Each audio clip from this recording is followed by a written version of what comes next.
Assalamualaikum dan salam sejahtera. Salam seram-seram semua. Anda bersama dengan saya AI Pak I Seram. Seram ke tak? Okey, Alhamdulillah. Saya pinjam Apih punya. Saya saja je set up macam ni sebab lagi satu mic saya problem.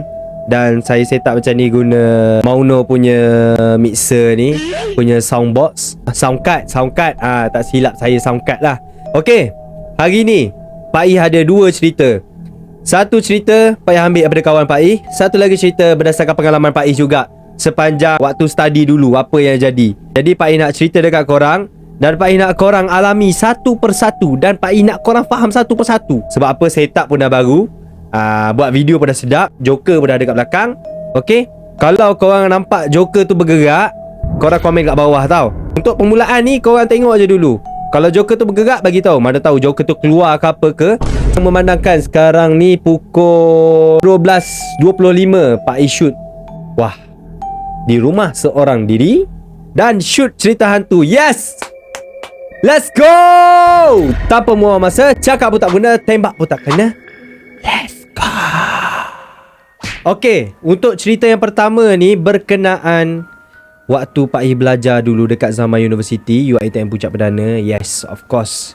Jadi di waktu SEM 1 tu, kita orang terlibat dengan final year project, ataupun masing-masing kena tolong senior lah. Senior degree ke senior diploma tak silap. Kena buat cerita, kena buat short film lah, short film.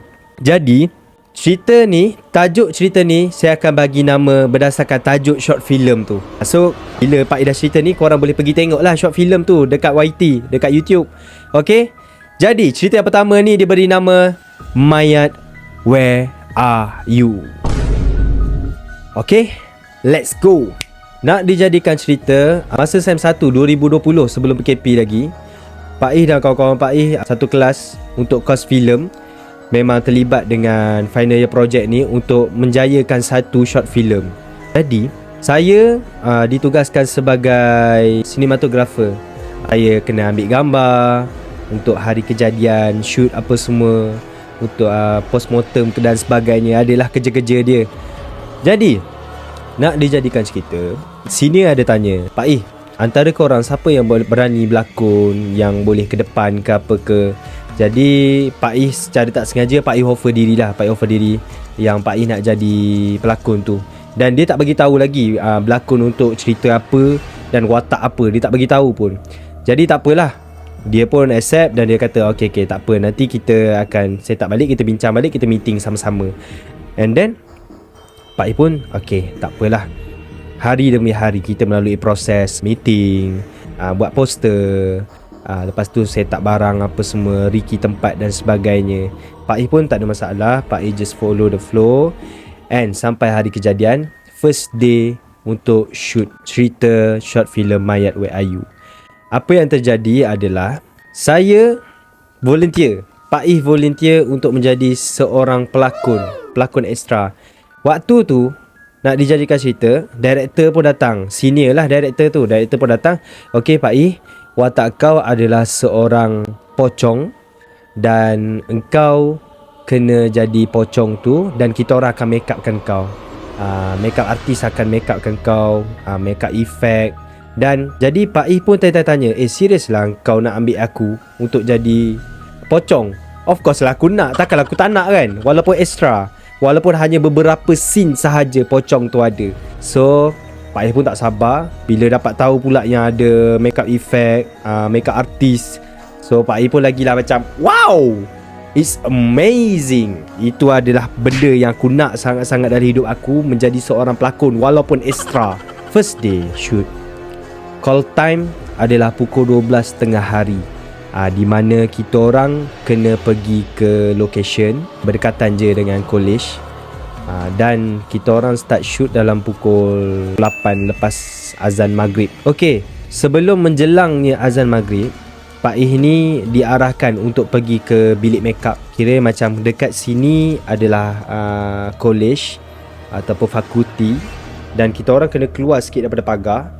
pagar fakulti, pagar college, pagar UiTM tu, dan kita orang kena berjalan ke taman perumahan area Jalan Pulau Angsa. Jalan Angsa ke Jalan Pulau Angsa, tak silap lah, dekat area Puncak Perdana tu, berdekatan dengan masjid. Nak dijadikan cerita, Pak Ih pun pergilah ke bilik makeup dengan rasa bangga lah kan. Uish, ada orang nak makeup aku, siap jadi pelakon tu. Nak buat efek pocong tu bukannya mudah tau, lama.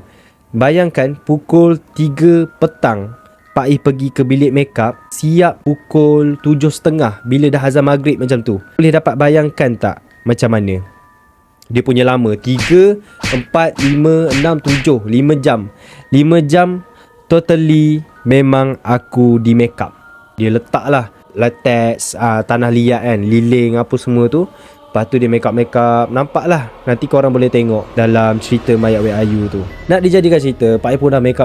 Lepas tu dia orang bungkus. Bila dah siap makeup tu, dalam pukul 7.30 tu, dia orang suruh pula Pak Ih ni berjalan sekali dengan makeup artist lah untuk ke location shoot tu.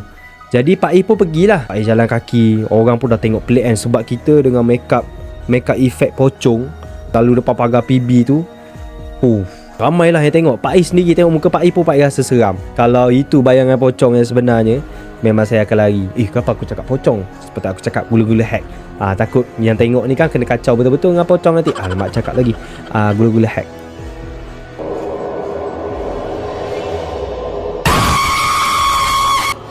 Jadi Pak Ih pun berjalan lah dengan makeup artist. Makeup artist tu pun adalah student Jalan sekali borak-borak dah sampai dekat location untuk shoot. Nak dijadikan cerita, diorang suruh Pak Ih baring dan diorang nak kira macam nak ikat lah Pak Ih, nak jadikan gula-gula hack tu. Pak Ih pun follow lah, kita pun baring. Ingatkan satu lapisan sahaja, satu lapis kain sahaja, tapi dia pergi letak 2. Panas mat. Art department pula yang jenis pakai apa tu, orang wardrobe. Orang wardrobe memang dia ikat kaki tu memang ketat. Dekat bahagian tangan pun ketat, dekat bahagian kepala pun ketat. Aku pun macam ketat-ketat ni nak pergi mana ni. Lepas tu Pak Ih pun terdetik dah hati kan. Ini baru 2 lapis dah panas ni. Kalau dah mati 7 lapis mat, berkicap ni. Seksanya bila berlakon menjadi seorang pocong, walaupun pocong saja. Alamak, pocong lagi. Hack. Coklat hack. Jadi diorang pun balut. Kafan kan. Jadi Pak Ih pun terbaring terlantar kan. Terlantar dekat tepi lah, kaki 5 kat tepi jalan tu, menunggu scene untuk shoot. Scene Pak Ih sahaja. Nak dijadikan cerita, sepatutnya shoot yang pertama adalah scene Pak Ih. Sebab apa? Sebab kita utamakan benda yang melibatkan Pak Ih. Sebab memang totally waktu tu memang kita dah kafan kan, lepas tu dah make up, and satu lagi kita takut make up tu cair ke, kain kafan tu terbuka ke apa ke. Memang Pak Ih pakai kain kafan betul lah, kain kafan betul. Lepas tu make up pocong. Kita pun macam betul ke aku ni? Waktu tu memang Pak Ih rasa macam panas satu, sakit badan satu. Sebab kita baring, bukannya kita duduk, kita baring. Nak dijadikan cerita, disebabkan kita orang ni baru first time terlibat dengan short film, and tak tahulah senior tu dia salah atur ke apa ke, dia pergi shoot ikut location. So kalau ikut location waktu yang Pak Ih duduk tu, memang tak ada langsung scene Pak Ih. Si pembawa van jenazah ni kena pergi ambil mayat dekat tepi tasik. Pak Ih tunggu daripada pukul 8. Waktu tu dah siap kafan apa semua, dah pukul 8 ke 8.30 macam tu dah siap kafan kan. Pak Ih pun terbaring. Kita duduk terbaring, duduk tengok kiri kanan, tak boleh nak gerak kepala. Kalau tak habis lah, gerak mata macam ni je. Tiba-tiba waktu tu Pak Ih tanya orang yang guide Pak Ih, sekarang dah pukul berapa? Lepas tu dia cakap macam ni, sekarang dah pukul 12 malam. Waktu tu pukul 12 malam, dia orang tak siap lagi shoot, dan scene Pak Ih tak ada lagi waktu tu. Dan Pak Ih dengan kepanasan, dengan rasa rimas, sakit kaki, sakit belakang apa semua, sebab kita duduk dalam keadaan betul-betul macam jenazah. So Pak Ih pun macam redha lah. Dan Pak Ih buat keputusan untuk tidur. Dalam Pak Ih nak pejam mata tu, Pak Ih terdengar orang yang ditugaskan untuk jaga Pak I tu, dia cakap macam ni, Pak I, sekejap aku nak pergi tengok dia orang shoot dah siap ke belum, sebab aku nak tanya giliran kau bila, sebab dah lama sangat kau baring. So Pak I pun macam, oh okey boleh, tak ada masalah, aku tunggu sini lah. Bila dah jadi macam tu, Pak I pun try untuk tidur. Tutup mata, and then Pak I perasan yang kiri kanan Pak I memang dah tak ada orang. Tak ada orang pun dekat base tempat shoot tu. Tempat kita orang berkumpul, dekat base tu dah tak ada dah. Pak I pun macam, tinggal aku seorang lagi. Tiba-tiba Pak I rasa macam tak sedap hati tau. Tak sedap hati. Rasa macam diperhatikan.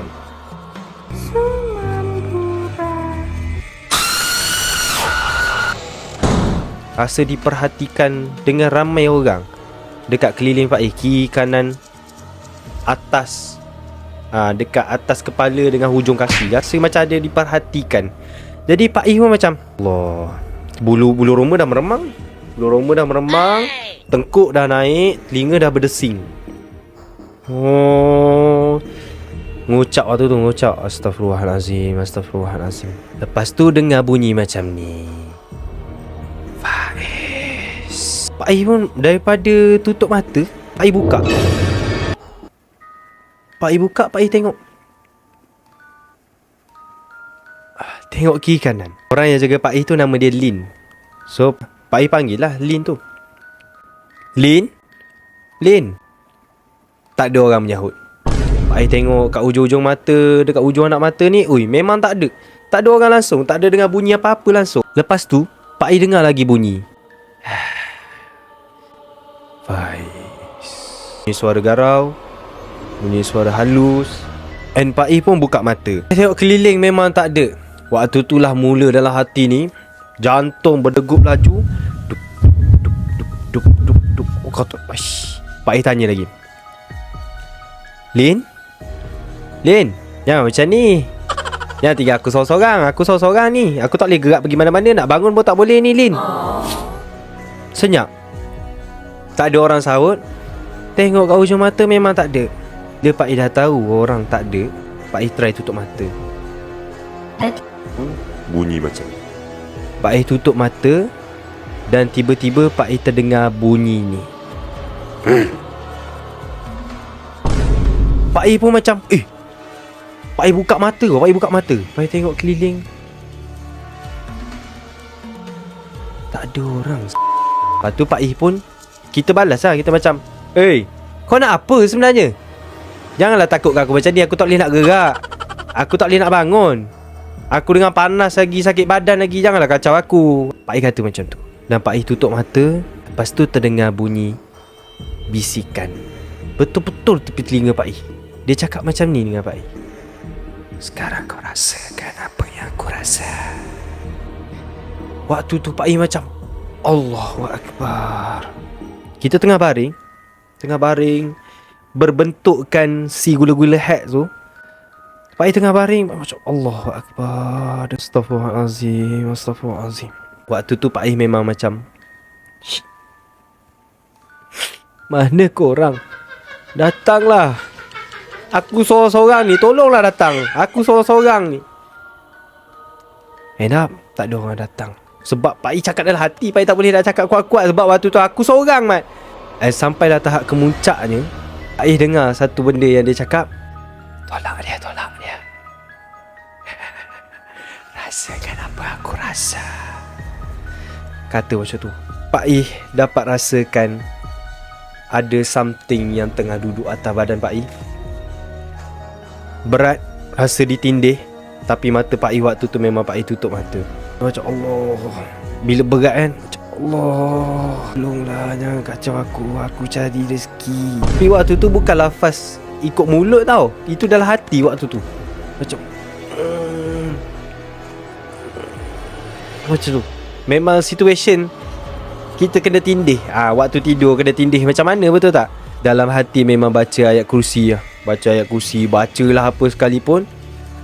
Dalam 10 second, 15 second lepas kena tindih tu, Pak I terus ni boleh gerak. Pak I bangun. Pak I usaha juga daripada baring tu nak bangun. Bila bangun, tengok Lin tu baru berjalan nak datang ke Pak I. Dan Pak I pusing keliling, tak ada orang. Lepas daripada tu, scene yang sepatutnya ada Pak I, kita orang shoot pukul 3 pagi. Habis shoot apa semua, Pak I tak cerita. Esokan harinya, waktu pagi tu Pak I cerita dengan director, dan Pak I cerita dengan Lin tu. Pak I cerita juga dengan kawan-kawan Pak I, dan diorang pun macam, serius ah? Serius kau kena macam tu? Kenapa kita orang okey je? Memanglah kau okey. Aku yang duduk kat situ, aku yang menyurupai dia. Tapi Pak I perasan apa salah silap dalam proses kita orang shoot tu. Tak ada baca doa, ada minta izin tempat tu ke apa ke. Jadi sebab itulah dia datang kacau. Dan kita pula excited jadi gula-gula hack tu. Memang kenalah jawabnya. Okey, jadi dah habis untuk cerita yang pertama. So kita akan pergi ke cerita yang kedua. Let's go. Okey, untuk cerita yang kedua ni, Pak I boleh bagi tajuk Tai-Tai. Buat apa tu? Tajuk dia Intai-intai. Buat apa tu? Cerita ni Pak I dapat daripada kawan Pak I sendiri, yang dia sendiri cerita dekat Pak I. Pak I akan gelarkan nama dia sebagai Apik lah, Apik. Sebab Apik tu bukan nama sebenar Apik tu, ni adalah cerita yang dia cerita dekat Pak I. Jadi Apik ni adalah seorang, jadi cerita ni berkenaan si Apik. Apik ni adalah seorang anak tunggal, dan keluarga dia adalah keluarga yang senang, hidup mewah. Jadi nak dijadikan cerita, mak ayah dia ni selalu pergi ke outstation, selalu pergi ke luar negeri, luar negara. Dan dia pun sekarang ni dah bayi-bayi Pak I dah, 22, 23. Jadi rumah dia 2 tingkat. Rumah dia 2 tingkat, banglo. Dan dia duduk seorang diri. Waktu tu nak dijadikan cerita, mak ayah dia terpaksa pergi ke outstation dan meninggalkan dia seorang diri. Dan dia pun bekerja dah sekarang ni. Dan cerita ni disampaikan oleh Apik sendiri. Bukan nama sebenar Apik sendiri. Apik ni cerita dekat Pak I. Pak I, aku ada cerita nak cerita dekat kau. Ni berdasarkan pengalaman aku. Percaya ataupun tak, aku berani sumpah atas nama Allah, wallahi wabillahi watallahi, ini memang berlaku ke atas diri aku. Jadi nak dijadikan cerita, hujung bulan 10 tak silap, parents Apik ni terpaksa pergi ke outstation untuk menjalankan tugas. Apik ni diberitahu untuk duduk seorang diri di rumah. Bila mak ayah dia kata, Apik kena duduk rumah seorang-seorang, daddy dengan mami nak pergi outstation. So Apik pun kata, okay, tak apa, take care, pergi elok-elok. Untuk pengetahuan korang, dekat bawah tu memang ruang untuk tamu duduk. Ruang tamu tu hanya untuk tetamu. Dan atas tu ada ruang tamu juga. Rumah dia 2 tingkat kan. Dekat atas tu ada ruang tamu. Kiranya macam ni ruang tamu, tangga dia macam ni. So terus sampai ruang tamu yang atas. Ruang tamu belah atas tu ada TV, ada PS4, ada sofa, ada kerusi, apa semualah. Dan selalunya tempat atas tu adalah tempat berkumpul family Apik ni lah. Nak dijadikan cerita, pada hari tu Apik ni baru balik daripada kerja. Dan dia bekerja di Starbucks. Dia kerja di Starbucks waktu tu. Dia tengah kerja dan dia balik dalam pukul 1 pagi macam tu. Sebab dia pergi lepak dengan kawan-kawan dia. Dia dah sampai rumah, dia buka pintu apa semua. Dia pun masuk dalam bilik. Dia mandi-mandi, siapkan diri. Lepas tu dia scroll TikTok jap.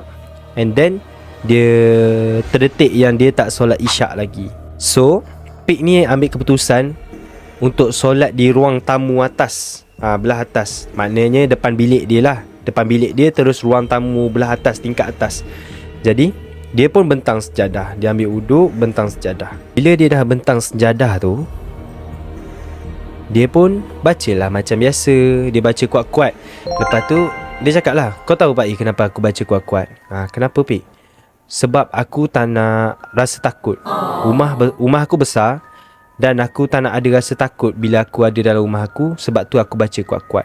So dia pun solat lah.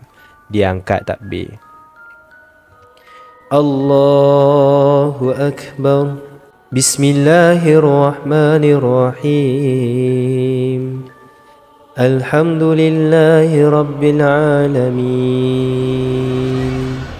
Ar-Rahmanir-Rahim, Maliki Yaumiddin. Boom! Dia dengar bunyi kaca pecah dekat bawah. Dia dengar bunyi kaca pecah berderai, pinggan pecah berderai tu. Dia terus stopkan bacaan dan dia terus berlari turun ke bawah, pergi ke dapur. Dia tengok ada satu pinggan kaca yang pecah. Dan apa yang membuatkan dia rasa pelik adalah pinggan-pinggan diorang semua dekat rumah Apik ni memang diletakkan dalam laci, kira macam dalam kabinet. Letak dalam kabinet tau. So dekat tempat basuh pinggan, dekat sinki ke apa, memang tak ada pinggan. Dan pinggan tu pecah. Bila pinggan tu pecah, dia tengok pinggan tu dan dia rasa pelik. Kalau dalam kabinet, macam mana boleh keluar dan jatuh pecah? Satu. Yang kedua dia pelik, pinggan yang pecah tu pinggan yang tak pernah dia nampak langsung dalam rumah dia. Pinggan warna oren, pinggan-pinggan yang dekat kampung tu. Faham tak? Tak ada langsung dekat rumah dia. Dia memang pinggan yang warna putih. So Pak I pun ush, ya betul kan ni? Lepas tu dia pun cakap, ya betul Pak I. Bila aku dah tengok pinggan warna oren tu pecah, aku pun tak fikir panjang lah. Cuma aku pelik je lah, pinggan tu datang pada mana sebenarnya. So dia pun ambil penyapu, dia sapu, dia buang dalam tu sampah. And dia ambil wuduk balik. Dia ambil wuduk balik sebab dia rasa, mana tahu time dia berlari tu bawah tu terkentut-kentut ke apa kan. So dia ambil wuduk balik dan dia angkat takbir, Allahu Akbar. Jadi Apik pun angkat takbir. Bila kita nak solat, confirm lah kita akan tengok tempat yang kita nak sujud supaya kita rasa lagi khusyuk. So Apik pun tengok lah. Dan dia pun baca kuat-kuat lagi sekali. Lepas tu dia bacalah surah-surah lazim apa semua. Dan dia bagi tahu dia baca surah Al-Ikhlas waktu tu. Bismillahirrahmanirrahim.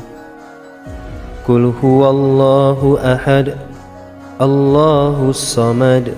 Sampai somad je dia diam. Sebab dia dengar bunyi tapak kaki orang tengah naik tangga.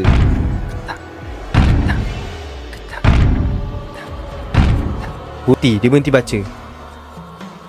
Dia berhenti baca, dalam otak dia macam, apa ni? Lepas tu dia pun cakap dalam hati, Astaghfirullahalazim. Dia baca balik, Bismillahirrahmanirrahim. Orang naik tangga, laju. Dia rasa macam ada orang tengah memerhatikan dia. Okey, korang bayangkan korang bayangkan ini adalah ruang tamu. Ini adalah ruang tamu. Dan sini adalah tangga. Ruang tamu petak macam ni kan. Sini adalah tangga. Tangga turun. Ni. Terus ruang tamu. Dia solat, kiblat rumah dia adalah menghadap tangga. Menghadap betul-betul tangga. So bila kita duduk dekat ruang tamu tu, kita nak solat, memang mata kita kalau tengok atas sikit je memang dah nampak tangga tu nak turun. Kita akan nampak yang belah sini. Ni kita akan nampak belah sini yang turun ni. Apik ni pun dia macam, ish, bunyi apa ni? Baca balik. Bismillahirrahmanirrahim. Alif Lam Mim. Psst. Dia terdengar bunyi bisikan. Ada orang tengah psst, psst dekat dia. Psst. Macam tu. Dia tengah tunduk ke bawah. Dia pun macam, Astaghfirullahalazim. Dia pun tak apa. Dia pun angkat takbir lagi. Allahu Akbar. Bismillahirrahmanirrahim. Alhamdulillahi Rabbil Alamin. Ar-Rahmanirrahim. Maliki Yawmiddin. Iyyaka na'budu wa iyyaka nasta'in. اهدنا الصراط المستقيم صراط الذين أنعمت عليهم غير المغضوب عليهم ولا الضالين Amin. Dan waktu sampai dekat amin tu Pak I, aku terdengar bunyi suara halus yang mengaminkan amin tu. Dia macam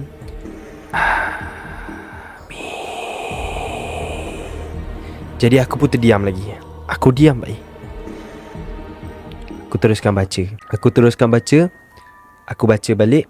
Bismillahirrahmanirrahim. Aku tak start apa-apa surah lagi, dia dah amin dah. Dia macam amin. So bila dia tiba-tiba amin, aku jadi terdiam. Surah apa aku nak baca lagi ni? Jangan kacau aku. Aku tak kuat. Si Apik ni kata yang dia tak kuat. Bila dah keadaan jadi macam tu, Apik pun macam dia turun balik tangan, dia angkat takbir, dia solat balik sebab dia rasa dia tak khusyuk. Dia betul-betul tak khusyuk sebab dalam otak dia dah fikir banyak benda dah. Memang apa benda ni? Kenapa banyak sangat yang bermain dalam otak aku ni? So aku kena solat balik. Dah 2 kali dah dia batalkan solat dia. So dia pun angkat takbir, Allahu Akbar, Bismillahirrahmanirrahim. Dia baca sampai habis, amin. Bila dia dah amin tu, dia nak masuk surah yang lagi satu, Bismillahirrahmanirrahim. Psst, bunyi makin kuat. So Pik ni, daripada dia tunduk bawah, bila dia terdengar bunyi orang panggil psst tu, dia pun dongak atas macam ni. Dia tengok dekat tangga rumah dia tu, dia dengar bunyi psst. Daripada tundukan bawah ni, dia tengok atas. Dia tengok dekat tangga tu, ada satu kepala tengah jenguk macam ni.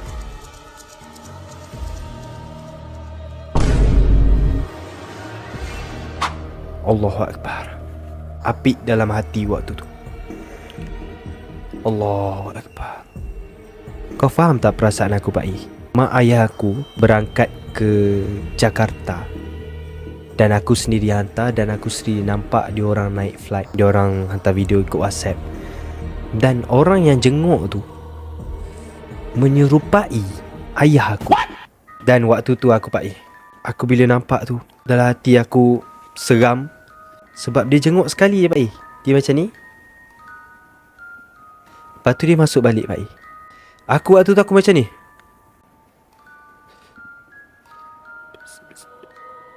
Aku gigil. Aku try untuk kuat. Ya, aku kena kuat sebab aku tengah solat waktu tu. Aku tunduk bawah. Aku nak baca lagi sekali Bismillah. Bismillahirrahmanirrahim. Psst. Apik pun angkat kepala balik. Bayangkan tangga tengah-tengah tu, dalam keadaan yang dia merangkak daripada bawah nak naik ke atas, kepala dia kat bawah dulu. Apik punya pandangan memang takkan nampak lah. Cuma tengok macam macam kena jenguk baru nampak tangga yang bawah tu. Apik tengok dekat tiang yang nak turun tu, tak ada. Kat situ tak ada. Tapi apa yang mengejutkan, dia merangkak daripada bawah naik ke atas dan dihulur kepala macam ni. Dalam bayangan ayah dia. Waktu tu aku, Pak I, aku tak solat. Aku cabut lagi. Masuk dalam bilik. Aku masuk dalam bilik. Aku call mak ayah aku, kata, Daddy mami kena balik cepat. Rumah ni tak kena. And cerita tu sampai di situ saja.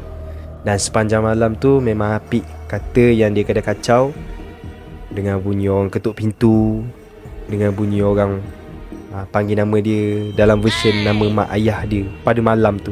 Dan keesokan harinya mak ayah dia terus datang sini dan panggil perubat-perubat untuk ubatkan Apik ni sebab dia demam. Minggu lebih dia demam disebabkan peristiwa tu. Jadi itulah cerita dia. Okey, jadi sampai di situ sahajalah cerita seram. 2 cerita seram yang Pak I rasa. Cerita yang Mayat Wek Ayu tu bagi Pak I sebab dia individu kan. Yang kedua, itu memang meremang gila bulu roma. Sebab dia main dengan solat. Waktu solat tu pun kena kacau. Itu yang membuatkan Pak I rasa macam, benda ni rare man. Sebab kena kacau time solat. Siapa yang pernah kena situation macam tu, korang boleh komen dekat bawah. Dan kalau korang ada cerita-cerita, nanti Pak I akan letakkan di email Pak I dekat bawah. So korang boleh send cerita korang dekat email Pak I. Dan Pak I harap korang enjoy dengan konten Pak I, cerita hantu. Dan mungkin Pak I akan buat night walk ataupun paranormal dengan someone. Tapi tak apalah, kita tunggulah dulu macam mana keadaan dia. Okay, so kalau korang suka, korang jangan lupa untuk push bell notification supaya setiap kali Pak I post konten, korang akan dapat notification daripada YouTube Pak I. Dan jangan lupa tekan button like, comment, share and subscribe. Maafkan saya kalau saya ada salah tutur bahasa ke, penceritaan tak berapa faham ke, saya minta maaf. Saya mencarut ke apa, saya minta maaf. Yang baik tu datang pada Allah SWT, yang buruk tu datang daripada saya. Dan cerita ni tak ada berkenaan dengan yang hidup ataupun yang mati. Ini adalah cerita perkongsian kawan-kawan, perkongsian daripada diri saya juga. Kalau korang suka dan korang nak lagi cerita-cerita seram, korang boleh komen dekat bawah. Dan jangan lupa jugalah untuk share video ni. Bagilah dalam grup-grup family tu, yang mana suka kejar-kejar hantu ke apa ke, korang bagi je. Yang mana acah-acah berani tu korang bagi je. Okay, so itu sahaja konten Pak Ih pada malam ini. Pergi ke kedai membeli garam, singgah sebentar rumah Cikgu Ayu. Nama saya Pak Ih Serah. Bye bye guys, see you. Assalamualaikum.